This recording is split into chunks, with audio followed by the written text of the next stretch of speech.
बिस्मिल्लाहिर्रहमानिर्रहीम। अस्सलाम वालेकुम। बेनकाब न्यूज़ के साथ मैं हूं सना हुसैन। चलते हैं खबर की जानिब।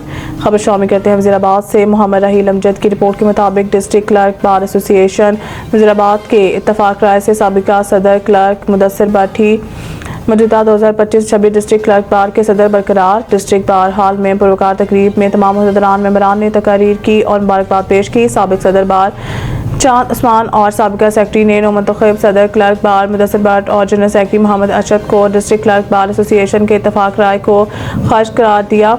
इस मौके पर वकला बरादरी ने आने वाली नई डिस्ट्रिक्ट क्लर्क बार की रजीम को मुबारकबाद दी और नई ख्वाहिशात का इजहार किया। नौमुंतखब सदर मुदस्सिर भट्ट मोहम्मद अरशद जनरल सेक्रेटरी ने क्लर्क एसोसिएशन के मेंबरान से खिताब करते हुए कहा कि डिस्ट्रिक्ट क्लर्क बार के सीनियर और जूनियर तमाम वकला हम पर और हमारे काम पर इत्मीनान करते हैं। हमारी सबसे पहली जिम्मेदारी है कि अपने काम फ़र्ज को एहसन तरीके से पूरा करेंगे।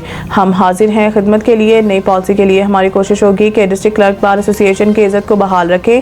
साथियों को साथ लेकर चलना है और इनके हकूक के लिए हम सब एक हैं। आइंदा से हर 2 माह बाद इजलास हुआ करेगा जिससे कमियों को कोताहियों को ख़त्म करने में मदद मिलेगी।